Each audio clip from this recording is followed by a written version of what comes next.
Hi friends, అందరికీ నమస్కారం అండి. ఇవాల్టి వీడియోలో మనం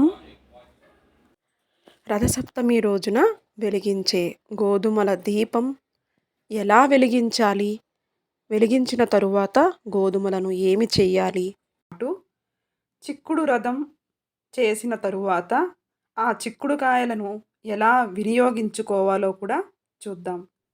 ఫ్రెండ్స్, ఇంతకుముందు వీడియోలో రథసప్తమి గురించిన పూర్తి వివరాలు, స్నానం ఆచరించవలసిన విధి విధానాలు, జిల్లేడు ఆకులు, రేగుపళ్ళు ఎలా వినియోగించాలి, స్నానం చేస్తూ జపించవలసిన శ్లోకం, ఆర్జ్యం ఎలా సమర్పించాలి, పాలు పొంగించడం, నైవేద్యం ఎలా తయారు చేసుకోవాలి, పూర్తి పూజా విధిని నేను వివరించాను.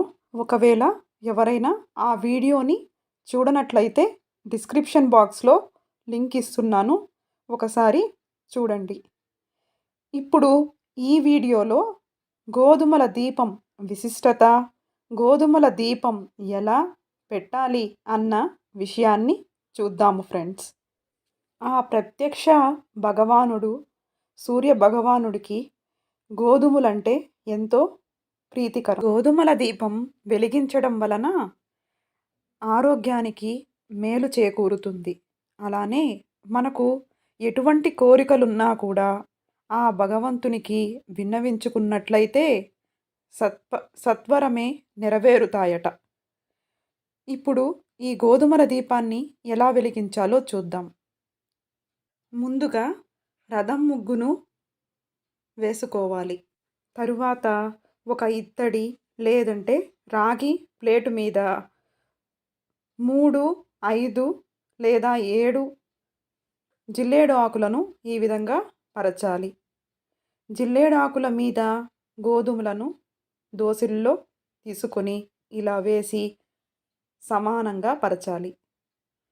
ఈ గోధుమల మీద పసుపు, కుంకుమ వేయాలి. తరువాత 2 ప్రమిదలు తీసుకొని ఒకదానిపై ఒకటి ఈ విధంగా పెట్టుకొని గంధం, పసుపు, కుంకుమ బొట్లతో అలంకరించుకోవాలి. తరువాత నెయ్యి లేదంటే నువ్వుల నూనెతో నింపి 7 ఎరుపు వర్ణం ఒత్తులు వేసుకొని ఎరుపు రంగు పుష్పాలనుంచాలి. సూర్యుడికి ఎరుపు రంగు పుష్పాలంటే ఎంతో ప్రీతి. కావున ఎరుపు రంగు పుష్పాలతో గనక పూజించినట్లయితే చాలా విశేషమైన ఫలితాలు వస్తాయి. ఈ 7 ఎరుపు రంగు ఒత్తులు వేసిన తరువాత ఏకవత్తితో దీపాన్ని వెలిగించుకోవాలి.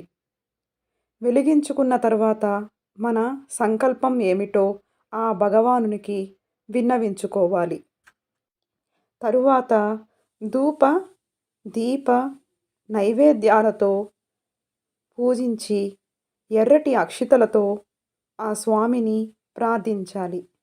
ఆదిదేవ నమస్తుభ్యం ప్రసీద మమ భాస్కర, దివాకర నమస్తుభ్యం ప్రభాకర నమోస్తుతే అన్న శ్లోకంతో ఆ ఆదిదేవుణ్ణి ప్రార్థించి నమస్కరించాలి.